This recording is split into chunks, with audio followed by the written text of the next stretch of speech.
Good, okay. Good morning. Good morning. Welcome to CPF this morning on June 10th. I think what we're going to do is we're going to open the floor to, I see we have people who are here by Zoom and in the audience, so I'd like to open up the floor for the public comments at the beginning of the meeting. Okay, and there will be time for comments at the end of the public session before going into executive session. So if anybody on Zoom or anybody in the audience, all right, let's go. Michael, why don't we begin with you since you're here, okay? Okay. Thank you very much, and thanks for this flow chart. This was interesting.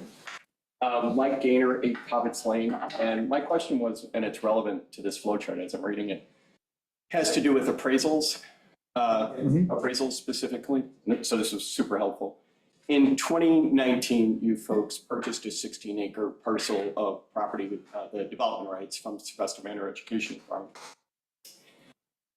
Their taxes for that year, their federal income taxes for that year, actually the year prior, 2019 and 2020, they valued their land at $55,000 an acre. And we paid $220,000 an acre for that, for just the development rights alone. So roughly 8 times what the manor was valuing that land at. The reason they had that low value is because the land's effectively unbuildable. It's not legally possible to develop that property. They're a not-for-profit corporation whose own charter states that they're, that they're supposed to protect the land in perpetuity from development. The New York State Attorney General's office is a stopgap measure to make certain that not-for-profit corporations don't sell out those assets.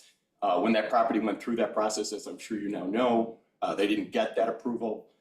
They circumvented that process, which I find is alarming. And so I just wanted to understand from an appraisal perspective how you got to a number of $220,000 an acre for a parcel of property that they only valued at $55,000 an acre. You know how you guys got there? Well, I personally am not going to discuss something that's why today I plan on talking a little bit about CPF and what our responsibilities are. Okay, this is a past transaction. I think you're entitled to an answer on it, but I'm going to refer this to the people who handled it for CPF, or you can address it to the town board. Okay. Okay, that's fine. I'm not in a position to answer your question. I'm glad to listen to you. Okay, but I hear what you're saying. Okay.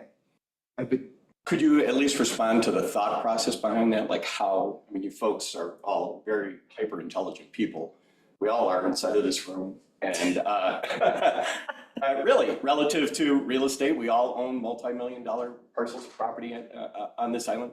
How did you envision that land would ever get developed? I mean, it's just at that point in time, by the time you folks had made that acquisition, we had already contributed over $12 million from the Community Preservation Fund to Sylvester Manor. So everybody knew this was protected land. It was never going to be developed. In order to, let's just say you could develop it, you'd have to go through a subdivision process in order to make that land developable, which would require going in front of the planning board. I mean, the community uproar around that would be crazy.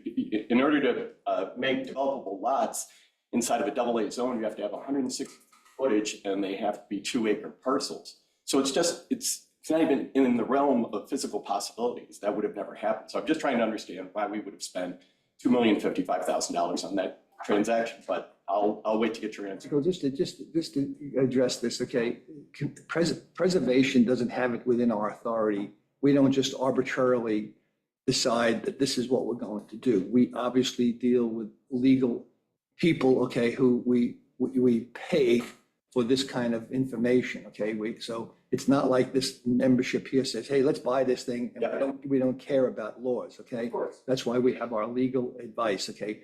This was done and vetted through the attorney at the time that we used on Lisa Conrad. that transaction, yes. So I think, but your points are, I hear you, okay? And at this moment, I'm not going into it. I just want to make sure you understand. I want you to make sure you understand, okay, that this committee, okay, is really a volunteer committee. we only make recommendations, okay? And ultimately, the town board makes the decision. So we really, our power is basically limited to making recommendations. That's all we do. And I was just trying to understand why you would recommend to preserve that land if it wasn't developed. So we both understand each other, right? Thank you. Thank you very much, Gordon. Thank you. Out in Zoom land, is there anyone that has any questions that they would like to address to community preservation this morning? I just would like to say that that land that we preserved actually was developable. And now it's not because it's preserved. We- Where he got that idea from. That's not our, we don't need to get caught up in this. That's why we've hired, actually. Just for the public, I just wanted to Actually, say Joe, to if the we- public so that they know. This is actually good because It was developable. this is actually a good conversation because originally CPF had the town attorney that dealt with all of the CPF committee meetings. Okay? They represented the town. They were involved with all the acquisitions we were dealing with, okay?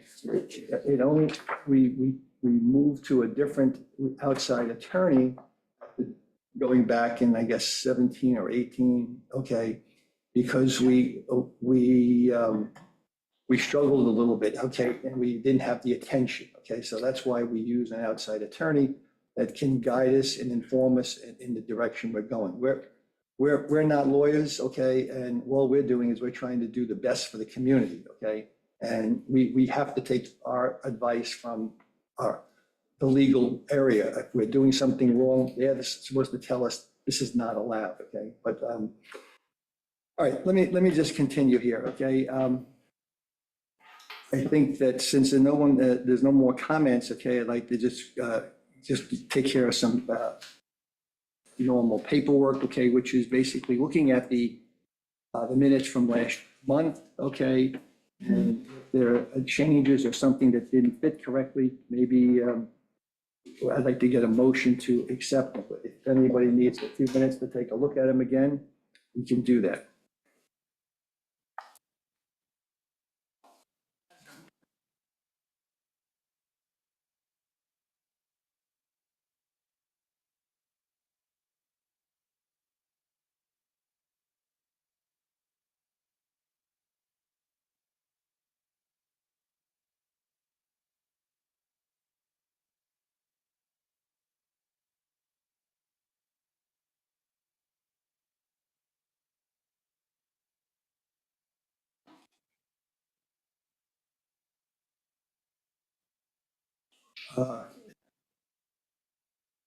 Second motion.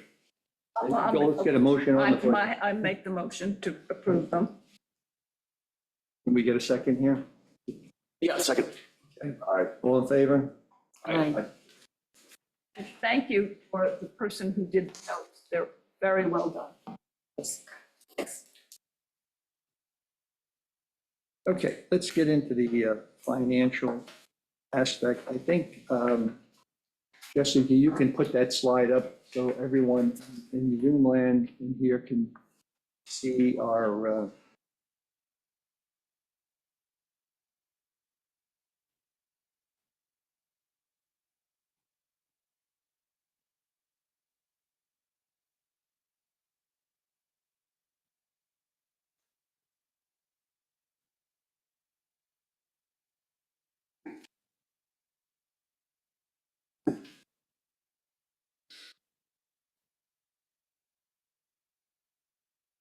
okay, can we get to the first slide, Jessica? Okay. Let's take a look at where we are, okay? This is through May 31st. Our Chase account, we withdrew $1,500,000. We transferred that $1,500,000 into the New York High Yield interest account, okay? So our opening balance was $1,943,939. The new funds from CPF for the month, okay, was $67,489.71. The interest on that account was $864. And we had a small expense account here, I guess was for the transferring of the funds. And the other expense is the payroll for CPF. So that account, okay,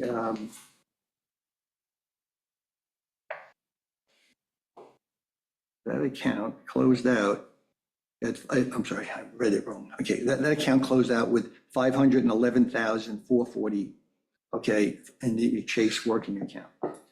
The New York Class account, okay, we started with a balance of $8,450,339.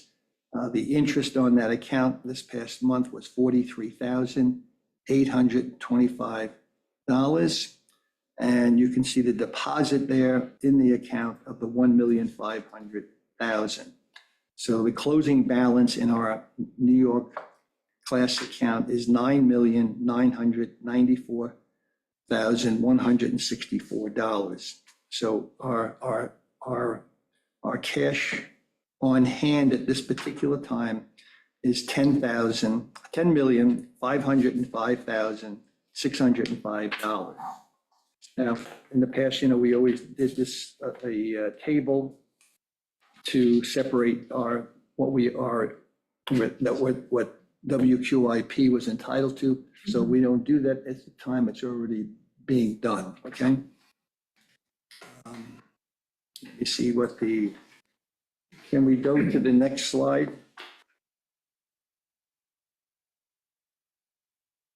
Okay. This basically is a flow chart, not a flow chart, but it's a chart showing the funds from a year-to-year basis. Okay, it was quite interesting that this past month, okay, and remember, we're behind.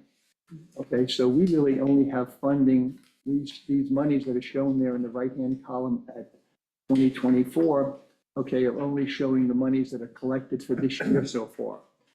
What sort of caught my attention is that quarter basis, this is the lowest amount that CPF has taken in a quarterly basis since the beginning of 2016. Wow. So whether it's a trend or what, I don't know, okay, but you can see it has an impact, okay?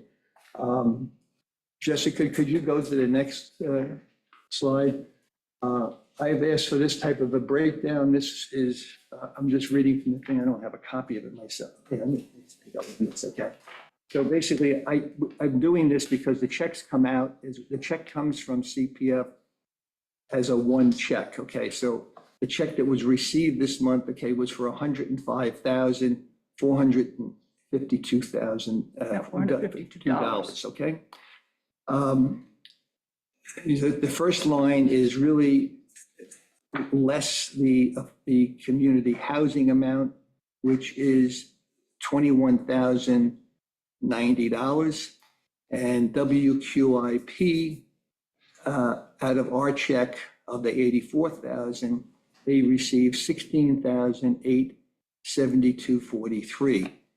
And that is how we got to the 67,489.71.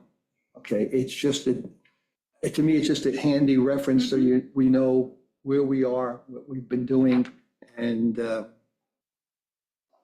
that's pretty much That's great. that's Thank pretty you. much it. Okay, so you can it's a good breakdown to see. Even though a check comes in for 105,000, that's not what we're seeing. Okay, we're seeing 67,000. Okay. Almost half. I'm still confused by what the 84,000 means. The 84,000 is, that basically is, the check is made out, it is only one check. Remember, in for the community housing referendum increased the amount of the money coming from transfer for funds. So 2.5, right? 2.5, right? So basically, the 84,000 is what we start with because 0.5% is taken out for community housing. Out of the 105. Oh, the 1505, correct. So, and then the WQIP is 20% of the 84,000.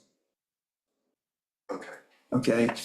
It's just it's a balance sheet here, or a way of just double checking the numbers, okay? But, so, does that answer your question? It does, it does. It's a little confusing. It is a little confusing. I mean, we could take out the top line. I think Maybe that would make it a lot easier, I think okay? it would make it easier. Okay. Because you got 84,000, then you got jumped to 67,000. It's just, it's confusing to me. Okay, all right, but anyhow, that's the breakdown. And I don't know, do we have any more slides in this? I don't think we do. No, okay. So I'm gonna just leave it at this particular point, okay? And with respect to the financial report, okay, again, I think we're doing things by spreadsheets, and it's not that there's any mistakes here, okay, but still what I'm looking for, and we have been looking for, is that at the end of the month, okay, that we could get a breakdown of what we spent on each and every piece of property, okay? And I'm making the appeal again to the town board to see if we can get a program in place with QuickBooks started, okay, so that we can have better reporting, and we know everybody knows exactly where we are.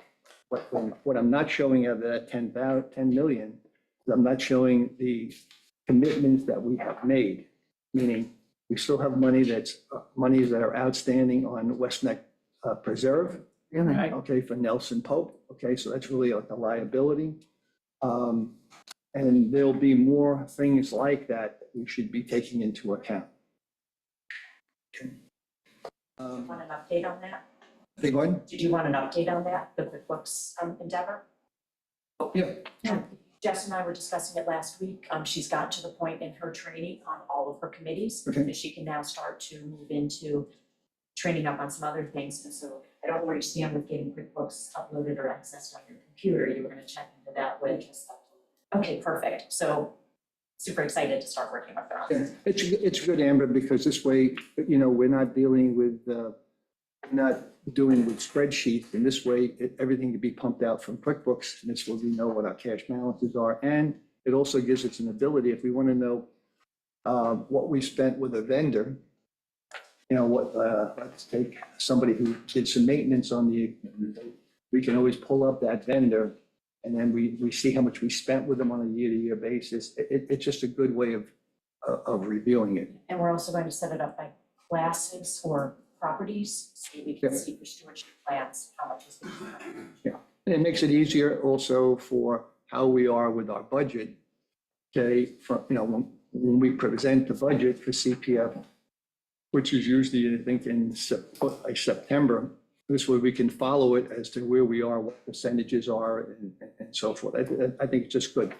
It's been necessary, and I'm assuming you're doing the same thing with WQIP. Yeah, okay, good.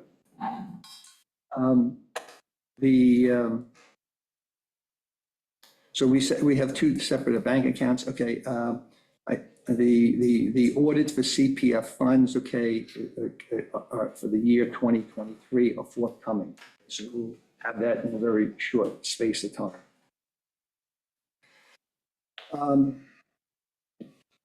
I put down this thing of a public talk. What does CPF do and how do we do it? Because seemed to be some misunderstanding of what our job is, okay? And I thought I put some things together, and to sort of explain how it works, okay? But before I do that, I'd like to make two comments, okay, at this meeting, okay? And one of them, okay, is my comment is as follows. Like, I feel that community leaders that also can be committee members of other committees who publicly talk about or write letters to the news media about properties they know CPF currently is discussing in a confidential manner presents a problem, okay? This type of communication, I believe, is undermining the transaction and really could affect the cost to the town. That's why we have executive meetings, okay? And I think that's important because I just think it's important, okay? So I agree. I would ask, I would ask our liaisons, am I out of bounds in that question, asking that question? Oh, Yeah, I'm not aware of it, so in executive session, I'd like to get into the who. okay, no problem. The second item that I had, okay, is, this is a carryover that we seem to have had, and this has to deal with,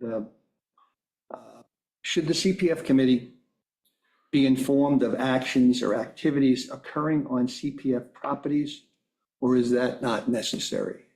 And Jessica, could you do me a favor and just bring the next slide up? Okay, I was quite surprised by signs being posted in Turkham's Rest. I did not know that. Someone called me and asked me about the explanation. I said, I know nothing about it. Okay, and beg your pardon? Okay, sir. That's the question is being asked, okay, so the signs are there, okay, and the question is, I've never received a call, not that the question is, does this committee deserve to have some communication or input about what's going on, okay? And the other thing that caught my attention, okay, is it was a steel, this is like a permanent sign. Okay, Yeah. this is not a temporary sign. And when I looked at it really more carefully, it sort of got my attention because it makes no mention of the town website. Okay, there's no town seal here. And when you look closer at it, if you go to the next page, the next slide, you'll see, okay, that their only mention is www.peconic-committee.org, which is the Peconic Estuary Group, okay, and also shelterislandfreshpond.org. So I'm assuming, obviously, the Peconic Estuary Group had something to do about it. And I just was wondering, was the town board aware of, I'll ask you, Albert. No, board I was not aware of that. This is, And so what I guess what I'm bringing up is that I know we're only a volunteer group, okay? I know we have limited, we make recommendations only, but I just think that it would be nice, and it would be, I think, the appropriate thing that CPF should know what's going on its properties. We don't approve it, we have really no power, but I think it would be the right thing that this committee should know. And perhaps we might add something to the equation by making other recommendations of maybe what a sign may look like, what may be missing with it, where the placement should be. But again, this is actually the second time this has happened where, members of the public ask me, what about it? And the first time occurred last year with the archery on the Fireman's Field. I have no idea, I have no communication, and yes, you can say I should reach out, but I think we would be nice to know what's going on, okay? And I think that's why we have our meetings every month. I think I would just ask our community, our liaisons, okay, that it just is an odd feeling. That's all. It's like, it seems like we're really not in the loop, okay? So I would just ask that, I don't know how these things take place. That's what I'm asking. you were inside. Yeah. I just was checking, and the Commissioner of Public Works put it up last year in conjunction with, I guess, the Peconic Estuary. It wasn't last year. That sign is a new sign. And it's put in a concrete, it's a steel tube. okay? And it just feels to me, listen, you're the town board. I'm assuming that you would want to, I don't know whether you have to approve signs. I thought there's a sign law. Yeah. That you had to do some things before you put them up, okay? So I'm kind of startled, okay? And particularly there's nothing, I mean, the sign is not, is really the incidental part of it. It's just that, isn't it appropriate to even have a town of Shelter Island's logo on it or your own website, okay? Rather than just promote, I don't know what the purpose was. I mean, I know what the purpose is, but I'm just saying, yeah, I just think that, But we don't know who put it up. yeah, we don't know who put it up. Well, the website was Well, this is the Fresh Pond Neighbors Association. Sorry? That link takes you to the Fresh Pond Neighbors. It's Peconic Estuary and the Fresh Pond. Yeah, it's probably the latter. What'd you say was that? Fresh Pond Neighbors Shelter Association. Island Fresh Pond org, okay. So, I mean, I'm just saying to you, I wouldn't do anything. I think we need to have better communication. I think that's the I bottom agree, line. it should have the town. Yeah, what's to stop anybody from putting up a sign? Yeah. We've had people do that and we've been able to, some people have put the signs up, so we make a phone call and we say, listen, this is not the right way. If you want to have a sign of some type, you should come to the meeting. It's not like we're against what you're doing. We would just like to do, and we have, again, we don't have the ability of saying no. I mean, we can say we're not happy with it, but we don't have the ability of saying no. But if you're, and the same thing even applies with the, even, whatever else is going on in the town, on town property. I just think since we're maintaining them and we're dealing with this on a regular basis, it's kind of awkward if we get calls and someone says, what are you doing over there? What's that all about? Okay. Yeah, definitely. I think we just want to be informed. We said Turkham's next. Yeah, Turkham's Neck. And I would think the town would like to be more informed too. Yeah. All right, let's move on. Okay,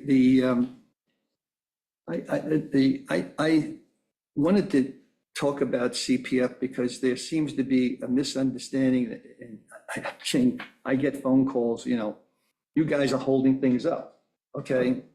Meaning CPF, the CPF committee is holding it up. So what I just would like to do, and maybe I haven't done a good enough job explaining our responsibilities and what we're doing. So, and you folks are welcome to add into it, but I just made a list of things that I thought made it very simple. So if you could put the first slide up, Jessica. Okay. Basically, we're a volunteer committee of 7 people, okay, and we have 2 board members, which are our lead. Our committee basically follows the CPF legislation, which is 64E, okay, which is on our website, and a set of procedures that were established by the town board. CPF researches properties of interest that match the requirements within 64E. Property owners can offer their property to CPF by completing an application. CPF has the power, okay, to make recommendations to the town board. The town board ultimately makes the final decision, okay? So I think people need to know that we really have no authority here. We're basically our function and how it was that we were not elected people, okay? We were appointed, okay? So we really are making recommendations. The town board ultimately can do, they either go along with what we want or they can do things on their own. So I think that's really important because we're not making the ultimate decisions. The town board has the power to approve or reject the acquisition. The town board determines whether to move forward or to work with an outside partnership such as Suffolk County. And if partnering with Suffolk County, they become the lead agency. They handle the contracts and they order the appraisals and they do all the paperwork and the contracts and everything else. So it's really not even at that point really in the town. Do we agree when we're working with Suffolk County to that arrangement? Yes, okay? Let's go to the next slide. But I think the other thing is they also set the offer. Yeah, I haven't gotten that far. Okay. Okay? So usually, okay, the county gets two land appraisals, which are performed. And from that, the value is determined by Suffolk County, okay? The offer price is determined by Suffolk County. They obviously converse with CPF in the town about that price. But the offered price is final. There are no negotiations, okay? The offer is final. They either accept it or they don't accept it. They create a 30-day window for the seller to sign the contract or either say he's accepting it or he's denying the offer. If the offer is denied, they can revisit that transaction 12 months later if the seller wants to pursue it one more time. How many months? Sorry? How many months? 12, 1 year. Year, yeah. Okay. Suffolk County looks favorable to towns who partner with them financially.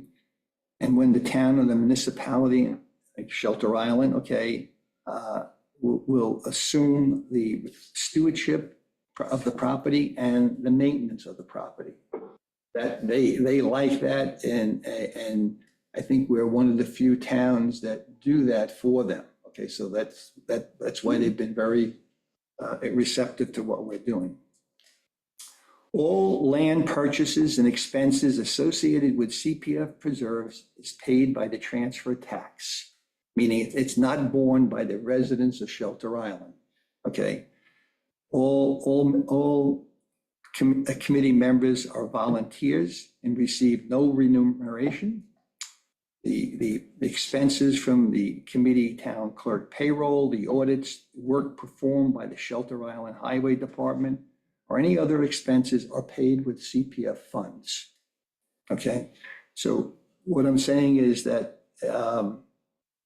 the town, when we do budget season, we are self-sufficient, meaning we're paying all the bills, buying the land, paying for any associated expenses that are really coming out of CPF funds.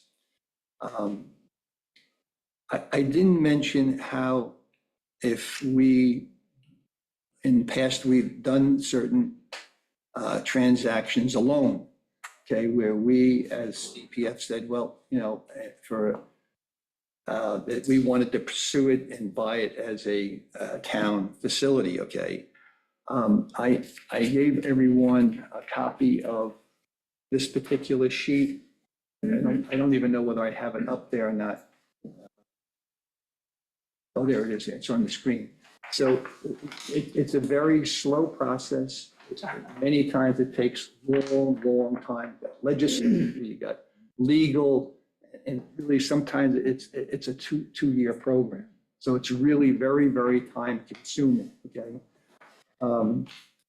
When we have purchased property as the town, okay, we've gone out for, we normally go out for two. Normally, I say every time thing that we purchase had two appraisals on it, okay?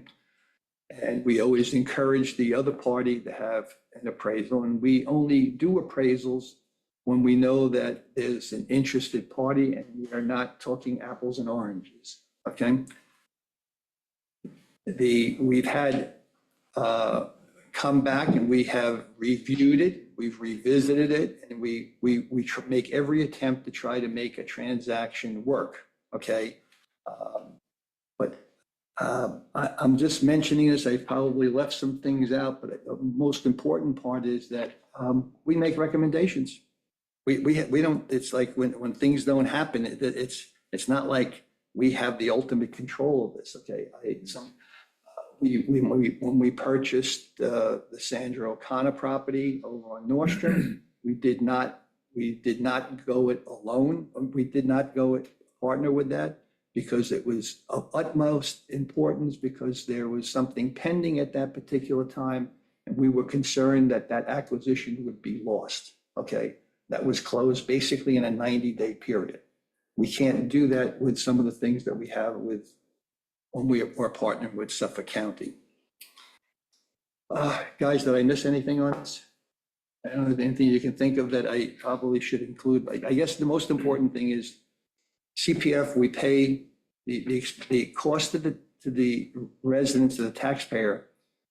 When you see a town employee working on preserved property, it's not coming out of your taxes because CPF is reimbursing the town for those expenses. Okay.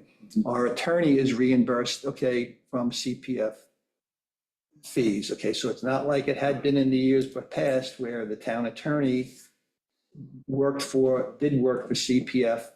And so all I'm saying is it's 100% now that we're this way. Any questions? Okay. We're gonna move along because everybody has, we all have a little tight schedules today. Let's just review some of the things that we still have there. Tim, just another update as far as, our big project on Nordstrom Parkway, which we're trying to do that as a model of how preserved properties might be in the future. With the cutting and the grass that's growing there now, is there any time frame yet with that as far as the? Winter wheat, Yeah, winter wheat. we're gonna turn that over. I need to consult with Rusty about when. I thought it'd be mid-June, but maybe it's later. And as for the school project, one of the teachers contacted me and said she doesn't have time this year as a new time teacher. And I need to ask the second teacher if they're still interested. That's all I have to report. We are working with some of the stewardship plans that we are behind with. Okay, we have to get those things completed. Okay, we have the rough drafts. Okay, so I need help. Okay, so we need to resolve some of these things that we have open. We have to take care of the Causeway property. Okay, we have to take care of the White Estate, which we have the preliminary stuff done there. I think we should be able to complete that, be able to present that to the town board at our July meeting. Okay, and we have lots of things going on. The maps at the preserves, has everybody been visiting the different properties that? I didn't know we were supposed to because I wasn't here, but I will. Okay. I will. And the maps are here in town. The volunteer stewardship plan, although Kathy mentioned something earlier that we're looking for those people to participate. So what will happen is we ultimately going to have to get involved with it because we created the legislation, what we want. Okay, and we may have to have, Gail, I'll have to submit to you our volunteer. Gail, I'll submit to you our volunteer stewardship plan, and maybe you take a look at it and see if we're missing any components there. But we're looking for people who are nearby to be our eyes and ears on the property. Okay. And I am going to, basically that is our public meeting. Okay, and I'd like to open the floor again to the public. Okay, if anyone in Zoom land has any questions about CPF in this brief commentary today, I would be all ears. This is Carla White Freivogel. Yes, hi, Carla. Hi, everybody. Nice to see you all again. Thank you for your attention to this. I know, Gordon, you just said that the stewardship plan would go before the town board sometime in July. And you have sent us a very preliminary draft, which was very bare bones. And I'm sure you're thinking, and I respect that the leaner this document is, the better. But as you know, there are a couple of issues that we are concerned about, given that the use of this property does entail the public walking over our homeowners association land. So if there's any way I can see another draft of that stewardship plan after your executive meeting, I'd really appreciate that so I can share it with the family. We can do that, Carla, and it's not like we're going to, at our next July meeting, have a formal plan, okay? Okay. And at that time, okay, we will look at presenting it forward to the town board at one of the town board sessions. But yes, as we want to make sure, okay, that there's no encroachment on the private land, okay, and that's one of the bigger problems we have. We have different issues there, but you are going to be informed, okay?